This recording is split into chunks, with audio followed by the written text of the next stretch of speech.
Hello and good morning all of you. स्वागत आहे तुमचं मेगाबीट एज्युकेशनच्या युट्यूब चॅनलवर. चला बघूया आजचे वर्ड्स, वोकॅब्युलरीचे words, one word substitution, misspelled word आणि idioms and phrases. So first word आहे आजचा, तो आहे बॅनल. BANAL. प्रोनाउन्सिएशन काय त्याचं? बॅनल. सो बॅनलचं मिनिंग आहे लॅकिंग ओरिजिनॅलिटी, बोरिंगली ऑर्डिनरी. म्हणजे काय होतं मराठीमध्ये? तर मराठीमध्ये काय होतं? सर्वसाधारण किंवा सामान्य. मराठीमध्ये म्हटलं जातं यालाच सर्वसाधारण किंवा सामान्य, किंवा ज्याला वैशिष्ट्यहीन जे आहे त्याला म्हटलं जातं बॅनल. ओके, म्हणजेच बोरिंग. तर मराठीमध्ये काय होतं? बॅनल म्हणजे सर्वसाधारण, सामान्य,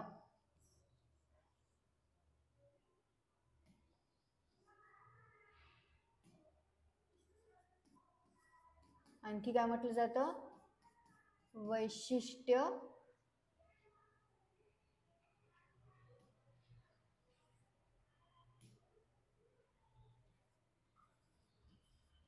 वैशिष्ट्यहीन. ओके, सो याला म्हटलं जातं बॅनल. तर बॅनल म्हणजे आणखी काय होतं? बोरिंग. बोरिंग सुद्धा म्हटलं जातं. सो सिनोनिम्स काय आहेत बॅनलचे? Trite, clinched, mundane. ओके, काय आहे? ट्रीट, क्लिंच आणि मुंडेन. आणि अँटोनिम्स आहेत ओरिजिनल, फ्रेश आणि इनोव्हेटिव्ह. तर बॅनल म्हणजे होतं सर्वसाधारण, सामान्य, वैशिष्ट्यहीन, बोरिंग. आणि याचा यूज बघूया आता बॅनलचा कसा करण्यात आलेला आहे. ही speech was full of banal platitudes. Okay, so याचा अर्थ काय होतो? त्याचे भाषण अगदी साध्या गोष्टींनी भरलेले होते. काय आहे मराठीमध्ये अर्थ याचा? त्याचे भाषण अगदी साध्या गोष्टींनी भरलेले होते. तर असं याच्यामध्ये बॅनलला यूज करण्यात आलेला आहे, साध्या म्हणून. ओके, साध्या गोष्टी म्हणून. नेक्स्ट वर्ड आहे बेलिजरंट. बेलिजरंट म्हणजे काय होतं? तर होस्टाईल अँड अग्रेसिव्ह. म्हणजे जो काय आहे? भांडखोर आहे, आक्रमक आहे, त्याला काय म्हटलं जातं? बेलिजरंट असं म्हटलं जातं. सो बेलिजरंट म्हणजे काय होतं मराठीमध्ये? भांडखोर, आक्रमक किंवा विरोधी. ओके, बेलिजरंट म्हणजे होतं होस्टाईल अँड अग्रेसिव्ह. त्यालाच म्हटलं जातं भांडखोर, आक्रमक आणि विरोधी. सिनोनिम्स काय आहेत बेलिजरंटचे? कॉम्बेटिव्ह, अँटॅगोनिस्टिक आणि वॉरलाईक. कॉम्बॅटिव्ह, अँटॅगोनिस्टिक आणि वॉरलाईक हे सिनोनिम्स आहेत बेलिजरंटचे. आणि अँटोनिम्स काय आहेत? पीसफुल, फ्रेंडली आणि ॲमिकेबल. पीसफुल, फ्रेंडली आणि ॲमिकेबल हे आहेत अँटोनिम्स बेलिजरंटचे. यूज बघूया काय आहे use. The belligerent drunk started a fight. So याचा मराठीमध्ये अर्थ काय होतो या सेंटेन्सचा? भांडखोर दारुड्याने भांडण सुरू केले. तर याच्यामध्ये बेलिजरंटला यूज करण्यात आलेला आहे ॲज अ भांडखोर म्हणून.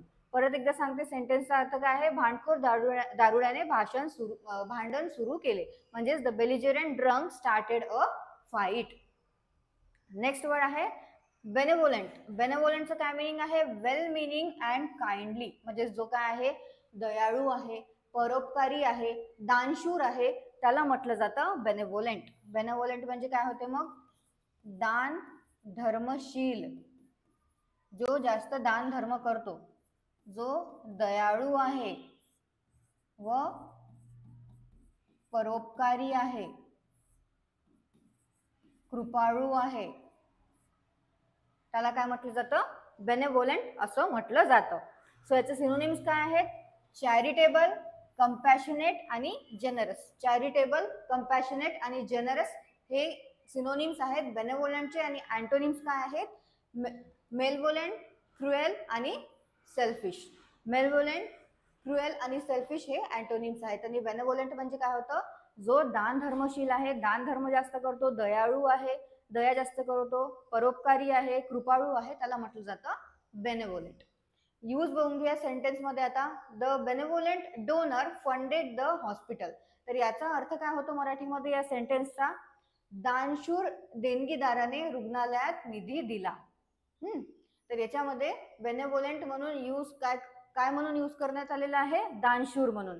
तर दानशूर देणगीदाराने, जो डोनर आहे, दानशूर देणगीदाराने रुग्णालयात निधी दिला, फंड दिलाय, असा या सेंटेन्सचा अर्थ होतो. नेक्स्ट आहे बिक्विथ. BEQUEATH. बिक्विथ म्हणजे काय होतं, तर leave property to someone in a will. Will म्हणजे काय होते, तर विल म्हणजे होते मृत्यूपत्र. जे मृत्यूच्या आधी कोणी पण आपल्या प्रॉपर्टी बद्दल लिहून ठेवतं की कोणाला किती प्रॉपर्टी द्यायची आहे, त्याला म्हटलं जातं इंग्लिशमध्ये विल. तर काय आहे अर्थ याचा बिक्विथचा, leave property to someone in a will, म्हणजेच मृत्यूपत्रामध्ये कोणाकरता किंवा आपले जे मुलं आहेत त्यांच्याकरता काय करणे, प्रॉपर्टी वगैरे त्यांच्याबद्दल देऊन ठेवणे त्यांना. तर मराठीमध्ये काय होतं, बिक्विथ म्हणजे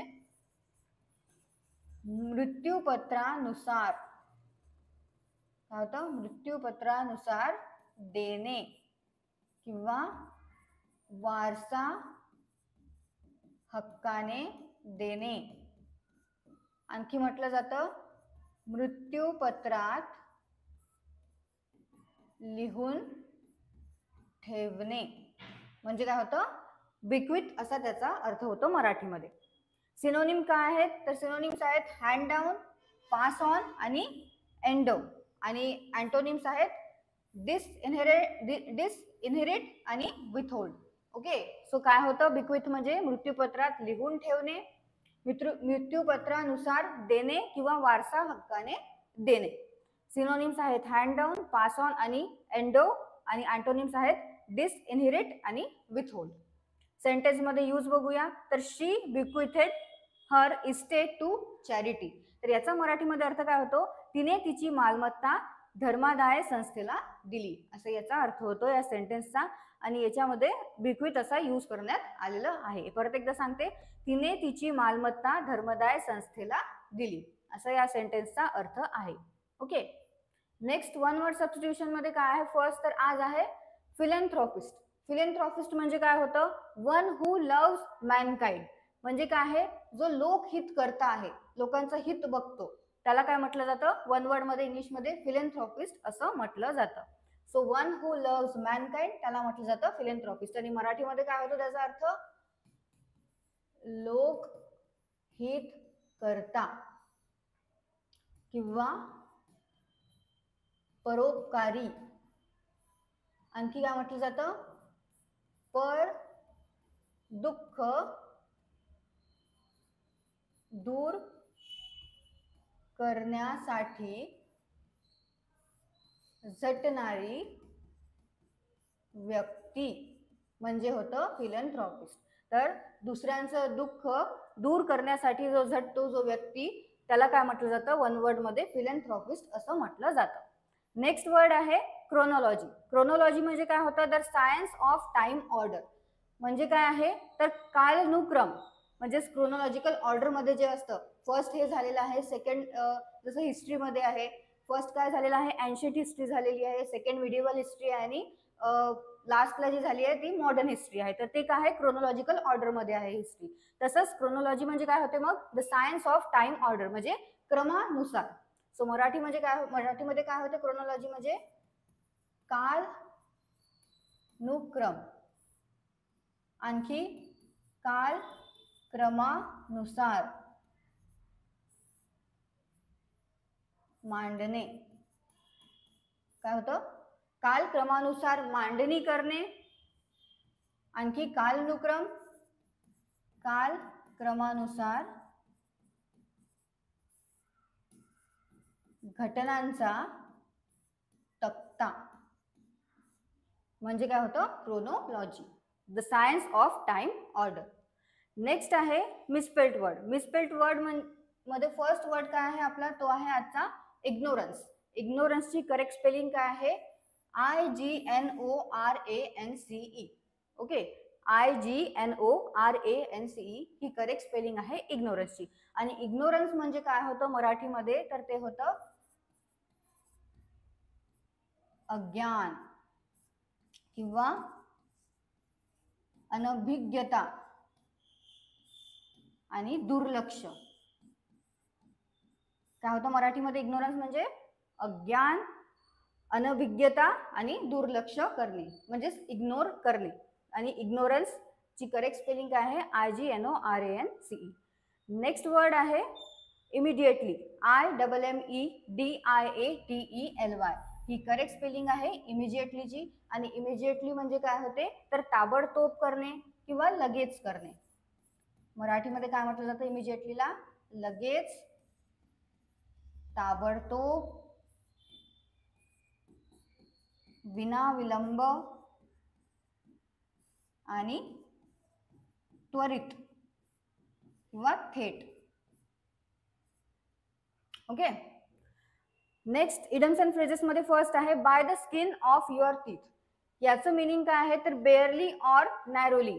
बेअरली ऑर नॅरोली म्हणजे काय होते तर अगदी थोडक्यात, अगदी थोडक्यात किंवा फारच कमी फरकाने. जसं इथे एक्झाम्पल दिलेलं आहे, he pass the exam by the skin of his teeth. म्हणजेच काय फारच कमी फरकाने तो काय झालेला आहे पास झालेला आहे एक्झाम मध्ये, असं या सेंटेन्सचा अर्थ होतो. आणि bye the skin of your teeth म्हणजे काय होतं तर अगदी थोडक्यात